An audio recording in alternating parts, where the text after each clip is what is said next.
អំពើអនាចារអីផ្សេងហ្នឹងកាន់តែរីកដុះដាលខ្លាំងហើយអញ្ចឹងសម្រាប់ខ្ញុំយល់ថាអង្គការសង្គមស៊ីវិលដែលព្យាយាមលុបបំបាត់អំពើដែលបំពេញលើស្ត្រីឬអំពើផ្សេងដែលមិនសមរម្យហ្នឹងគួរតែពិចារណាសារឡើងវិញព្រោះខ្ញុំគិតថារឿងហ្នឹងរឿងបុគ្គលមែនតែបុគ្គលលោកកឹមសុខាមិនមែនជាបុគ្គលធម្មតាឯងគាត់គឺជាអ្នកគំរូដល់យុវជននិងប្រជាពលរដ្ឋអញ្ចឹងរឿងនេះជាបុគ្គលមែនប៉ុន្តែគឺប៉ះពាល់ដល់សង្គមធ្ងន់ធ្ងរទាក់ទងនឹងបុគ្គលគាត់ប៉ុន្តែគាត់បានទៅបំពេញស្ត្រីជាច្រើនទៀតហ្នឹងអញ្ចឹងឧទាហរណ៍ថា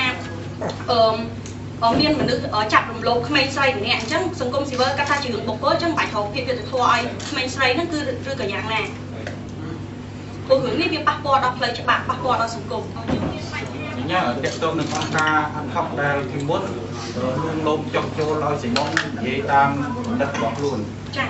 តោះមកទៅបានបែកគ្នាដោយសៃម៉ុងបានបបថាគេថាការខិតខំទៅសម្រាប់ទស្សនៈកញ្ញាយល់យ៉ាងម៉េចទេចំពោះការបញ្ចេញឲ្យសៃម៉ុងនិយាយតាមបណ្ឌិតរបស់អង្គការជំនឿរបស់អង្គការដើម្បីគ្រប់គ្រងគណៈបព្វជិតាក់ទងនឹងពាក្យរបស់កញ្ញាខ្ញុំបានសរសេរថាអង្គសមាគមអាថុកបកបច្ចេកឲ្យគាត់និយាយមិនហ្នឹងគឺខ្ញុំអត់ទាន់និយាយអីព្រោះយើងអត់ទាន់បានមានផុសតាងអីច្បាស់លាស់ហើយព្រោះលើតែខាងសៃមុំមួយខាងឯងប៉ុន្តែសម្រាប់ខ្ញុំមានការឆ្ងល់ហេតុអីបានជា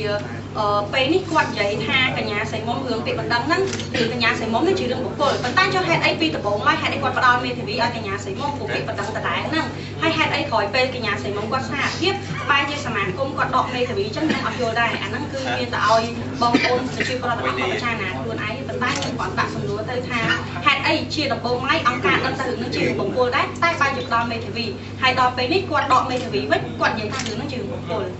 ក្នុងបញ្ញានឹងមានសារទៅអង្គការចាស់ជំនួយសមាគមចាស់ជំនួយណាមួយឲ្យពិចារណាលើករណីនឹងចំពោះអាថុកសម្រាប់ខ្ញុំគឺខ្ញុំសូមស្នើថាសមាគមអាថុកឬក៏អង្គការផ្សេងខ្ញុំសូមឲ្យរក្សាភាពអព្យាក្រឹតមិនមែនធ្វើដើម្បីគណៈបកនយោបាយណាមួយទេទោះបីខ្ញុំគ្រប់គ្រងគណៈបកប្រឆាំងប៉ុន្តែនៅពេលដែលឃើញសមាគមឬក៏អង្គការឯករាជ្យណាមួយធ្វើដើម្បីគណៈបកនយោបាយគឺខ្ញុំអត់ពេញចិត្តទេខ្ញុំចង់ឲ្យពួកគាត់ធ្វើអ្វីដោយភាពត្រឹមត្រូវអញ្ចឹងបើសិនជាក្នុងរឿងហ្នឹងសមាគមឬអង្គការមួយចំនួនគាត់បានជួយការពារបិទបាំងនៅរឿងមិត្តល្អរបស់បុគ្គលអ្នកនយោបាយគឺខ្ញុំគិតថាសមាគមអង្គការទាំងនោះគួរតែពិចារណានៅជំរឿនខ្លួនឯងសារឡើងវិញខ្ញុំមានពីចង់សួរថាទីមួយតើមានការសងហេតុផលទេដែលកញ្ញាអង្គទាលោកកម្មការរៀនដុល្លាររបស់វិទ្យាសាស្ត្របញ្ញាហើយទីពីរជាការស្របគ្នាដែរទេដែលកញ្ញាស្រីមុំក៏បានដាក់ពាក្យបណ្ដឹងទៅកញ្ញាបាទបងរាជធានីភ្នំពេញទាមទារឲ្យលោកកម្មការបងចិត្ត30ដុល្លារចាសម្រាប់ខ្ញុំគិតថាការបដិទារសំណងជំនួយចិត្តពីលោកខំសុខាមាលានេះគឺមិនច្រើនទេព្រោះគាត់មានវិឡាមានដីឲ្យច្រើនកន្លែងអញ្ចឹងសម្រាប់ខ្ញុំបដិយកថវិកានេះមកជួយក្មេងកំព្រាអីជាដើមអញ្ចឹងហើយណាមួយទៀតជាការប្រមានដល់អ្នកនយោបាយក៏ដូចជាការប្រមានដល់គាត់ដែរក្នុងនាមខ្លួនឯងជាអ្នកដឹកនាំមុននឹងនិយាយបរិហាគេអ្នកណាម្នាក់សូមឲ្យពិចារណាហើយតើតើនឹងការបរិហាគេនេះគឺវាប៉ះពាល់ធ្ងន់ធ្ងរដល់ខ្ញុំខ្លាំងមែនតើដូចជាការបង្កើតសិទ្ធិនយោបាយរបស់ខ្ញុំអញ្ចឹងការបរិហាគេបែបហ្នឹងពួកគាត់គឺជាថ្នាក់ដឹកនាំក្នុងគណៈបកមួយដែលខ្ញុំកំពុងគ្រប់គ្រងយ៉ាងផុសផុលចា៎ជាសំណួរទី2ជាតបគ្នាដែលកញ្ញាស្រីមុំក៏បានដឹងគុណកម្មការចាតកតងនឹងការស្រីមុំប្តឹងលោកកឹមសុខាហ្នឹងអាហ្នឹងគឺជាសិទ្ធិបុគ្គលរបស់គាត់ហើយខ្ញុំក៏ទៅតែដឹងមិញដែរថាកញ្ញាស្រីមុំហ្នឹងគាត់ប្តឹងទារសំណង$30,000ចាអញ្ចឹងអាហ្នឹងខ្ញុំគិតថាអាហ្នឹងគឺជាចិត្តរបស់គាត់សម្រាប់ខ្ញុំក៏មានគម្រោងក្នុងការប្តឹងនឹងដែរព្រោះខ្ញុំទៅតែគិតថាខ្ញុំត្រូវតែប្តឹងអញ្ចឹងដើម្បីយកដើម្បីជាការពង្រៀនដល់គាត់អញ្ចឹងតើតើស្រីមុំគាត់ប្តឹងខ្ញុំគិតថាប្រហែលជាគាត់ចង់ពង្រៀនលោកកឹមសុខាដែរកញ្ញាមានទង្វើដែរកញ្ញាចាញ៉ាំពុះធំបងមើលច្បាស់ហើយបងមើលមិនថាទាំងនួនហើយបងតាក់ទងនឹងសំណួររបស់បងហ្នឹងបើសួរនៅខាងក្រៅហ្នឹងត្រូវគេវាយបែកមាត់ដែរប៉ុន្តែបងតាមចង់សួរបងទៅសួរនៅក្រៅចុះគឺសួរនេះអត់ស្គាល់ផងមែនទេខ្ញុំសូមសួរកញ្ញាវិញតាកញ្ញាថាលោកកញ្ញាគាត់មាន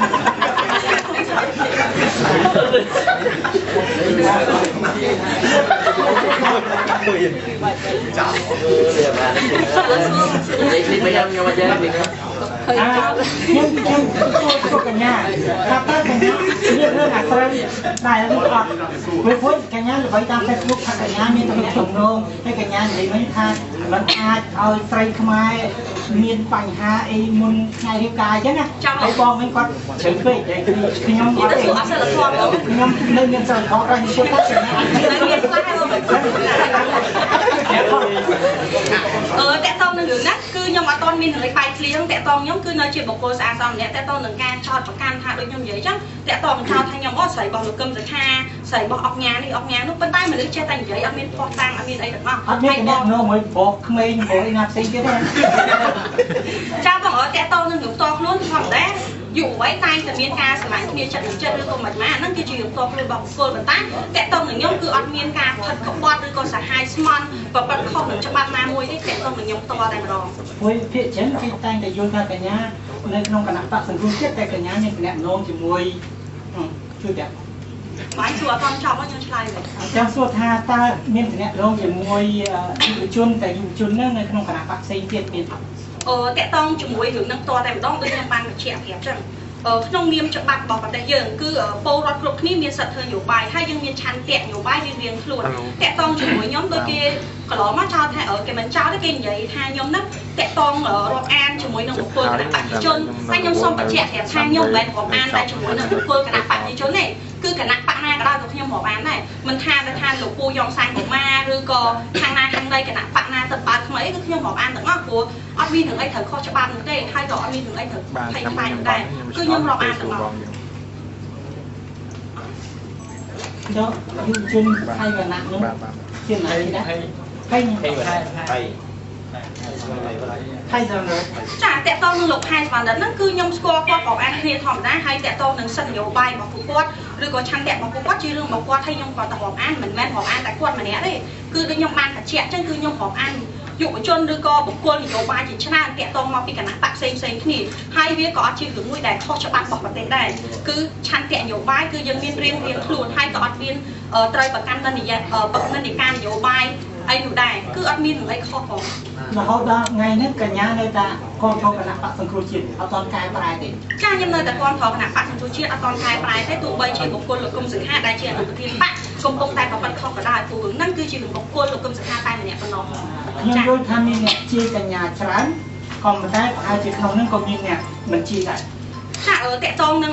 អ្នកជេខ្ញុំទទួលស្គាល់ថាមានអ្នកជេហើយកន្លងមកទោះបីខ្ញុំរីកគុណរដ្ឋាភិបាលក៏មានអ្នកជេខ្ញុំដែរហើយប៉ុន្តែបើនិយាយច្រើននោះគឺខ្ញុំគិតថាមិនច្រើនជាអ្នកគ្រប់គ្រងទេព្រោះខ្ញុំផុសគឺយើងអាចគ្រាន់ថាជាប់ជាមួយអ្នកជេនឹងចំនួន like ហើយបងផានជាយល់ឯអ្នកលេង Facebook ដែរពាក្យថា like បានន័យថាមិនអញ្ចឹងខ្ញុំផុសមួយបាន 20000 ទៅដល់ 50000 អញ្ចឹងខ្ញុំគិតថាមានអ្នកគ្រប់គ្រងខ្ញុំហើយតកតងនឹងរឿងដែលខ្ញុំប្តឹងលោកគុំសិក្ខាដូចជាអត់រឿងអីខុសទេបើសិនតែបើគិតថាការដែលខ្ញុំប្តឹងលោកគុំសិក្ខានឹងមានអ្នកជេរខ្ញុំច្រើនតែខ្ញុំគិតថាបុគ្គលមួយចំនួនហើយគាត់យល់ច្រឡំរឿងអីមួយហើយដោយសារតែគាត់គិតថាសលេងហ្នឹងមិនសលេងលោកគុំសិក្ខាត្រូវបានគេបង្កើតឡើងអីចឹងផ្សេងប៉ុន្តែតកតងនឹងការគ្រប់គ្រងខ្ញុំគិតថាពលរដ្ឋមួយចំនួនគឺគាត់អត់ល្ងងទេតកតងនឹងរឿងដែលខ្ញុំប្តឹងលោកគុំសិក្ខាខ្ញុំគិតតែគាត់នៅតែចង់ស្វែងរកការពិតដូចខ្ញុំដែរយើងចង់ដឹងខុសនឹងត្រូវព្រោះយើងមិនមែនផ្កាត់មុខលើអ្នកនយោបាយណាមួយដោយមិនដឹងខុសត្រូវនោះទេ កន្លងមកតែញ៉ាំចូលឲ្យលោកជាតិច្រើនណាស់តែប្រហែលហើយចុងក្រោយនេះដោយមានមតិមួយចំនួនចោទប្រកាន់ថាកញ្ញាគឺមិនមានកប់គណៈបព្វជិជនថាកញ្ញាអាចបកស្រាយយ៉ាងម៉េចដែររឿងនេះ ចាដូចខ្ញុំបញ្ជាក់ចឹងតកតងនឹងខ្ញុំគឺជាអ្នកគ្រប់គ្រងគណៈបកសង្គ្រោះជាតិតែប៉ុណ្ណោះមិនមែនជាមន្ត្រីក្នុងគណៈបកឯងអញ្ចឹងតកតងនឹងមតិមួយចំនួនដែលលើកឡើងថាខ្ញុំប្រកបហើយអ្នកខ្លះទៀតលើកឡើងដូចជាទុំឆ្នាំមុននេះថាខ្ញុំនឹងទៅបង្កើតគណៈបកថ្មីមួយលោកកែមលីអ្នកខ្លះទៀតថាខ្ញុំនឹងទៅបង្កើតគណៈបកថ្មីដោយខ្លួនឯងអ្នកខ្លះទៀតថាខ្ញុំនឹងចូលជាមួយគណៈបកប្រជាជនអ្នកខ្លះទៀតថាខ្ញុំទៅគណៈបកនេះគណៈបកនោះអញ្ចឹងវាអត់ជារឿងចម្លែកមួយសម្រាប់ខ្ញុំហើយសម្រាប់ខ្ញុំចង់បង្ហាញថាខ្ញុំត្រឹមតែជាអ្នកគ្រប់គ្រងគណៈបកសង្គ្រោះជាតិតែប៉ុណ្ណោះហើយមុខរបរខ្ញុំមិនមែនជាអ្នកនយោបាយទេខ្ញុំមានមុខរបររកស៊ីជាមួយនឹងពុកប្រាយខ្ញុំផ្សេងហើយខ្ញុំចូលរួមនយោបាយនេះគ្រាន់តែជាការបញ្ចេញមតិយោបល់រិះគន់ផ្សេងៗដើម្បីសង្គមតែប៉ុណ្ណោះ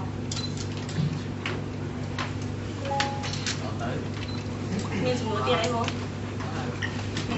សុំមក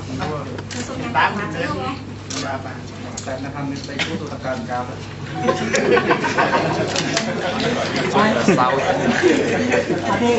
ើនឹងពីសំដីលេខសាច់មួយចំនួនបងសូមនិយាយឆាំរំបើសិនជាបងនៅតែបន្តនិយាយអក្សរធម៌បែបនេះខ្ញុំប្រហែលជាត្រូវឲ្យគេជឿបងចេញទៅក្រៅវិញចាបងបន្តពេលតាមនៅមានសម្រាប់ចំណុចជាមួយអង្គការមិនមែនតែថាស្មារតីដែលមានធ្លាប់តាក់ទងជាមួយហើយដែលគេធ្លាប់ความប្រដនាដូចពីមុនទេ ចាខ្ញុំនៅតែមានតំណែងមួយពួកគាត់ហើយតាក់ទងនឹងអង្គការផ្សេងៗយើងនៅតែមានតំណែងធម្មតាដូចជាអត់មានបញ្ហាអីផង អង្គការណាខ្លះដែលបច្ចុប្បន្ននេះ តែមានតំណែងមួយនេះ តែតើបុគ្គលដែលខ្ញុំរាប់អានវាច្រើនមិនបុគ្គលមន្ត្រីអង្គការគឺច្រើនខ្ញុំមិនអាចរកអស់ហើយអញ្ចឹងចំពោះចាស់ទុំឬក៏សង្គមស៊ីវិលផ្សេងខ្ញុំនៅតែឃើញពួកគាត់នៅតែគោរពពួកខ្ញុំអត់មានបញ្ហាអីពួកគាត់ទេព្រោះបណ្ដឹងដែលខ្ញុំបណ្ដឹងនេះគឺបណ្ដឹងចំពោះលោកកឹមសុខាតែប៉ុណ្ណោះ ប៉ុន្តែតំណែងក្នុងនាមជាអង្គការដែលគេជាស្គាល់ពីនាមឲ្យទៅនិយាយនៅកន្លែងដែលជាតែទៅដល់បានជាមិន ចាតើតមករយៈនេះគឺខ្ញុំអត់សូវបានចូលរួមធ្វើជាវាគ្មិនរបស់កម្មវិធីអង្គការផ្សេងៗទេពីមុនខ្ញុំបានចូលរួមដោយសារតែខ្ញុំគឺអត់ទាន់មានអង្គការប៉ុន្តែឥឡូវនេះដូចខ្ញុំប្រកាសបានខែមុនអញ្ចឹងគឺខ្ញុំបានទទួលកម្រងជំនួយ$10,000ដើម្បីបើកអង្គការជួយដល់ក្មេងកំព្រាហើយតកតងនឹងរយៈពេលប្រហែលខែនេះគឺខ្ញុំរវល់ខ្លាំងមែនតើចំពោះអង្គការរបស់ខ្ញុំផ្ទាល់តែម្ដងដើម្បីរៀបចំសាខានីមួយៗតាមខេត្តដើម្បីជួយទៅដល់ក្មេងកំព្រា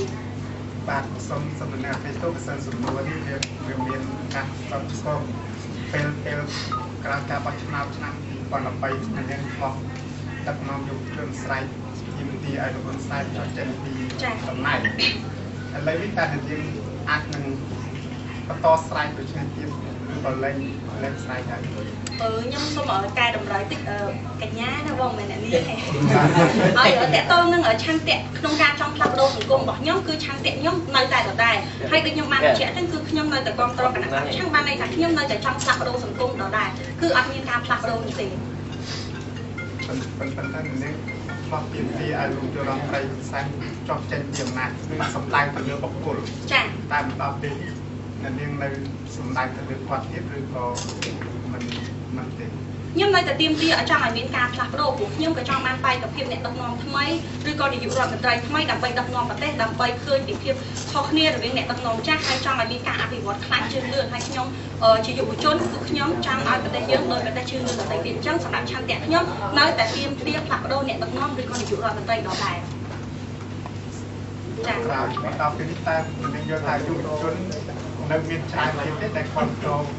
ឆាប់តែបានតែមើលមុនបាទចាសម្រាប់ខ្ញុំនៅតែឃើញទោះបីមានអ្នកខ្លះមួយចំនួនតូចតែគាត់មិនគ្រប់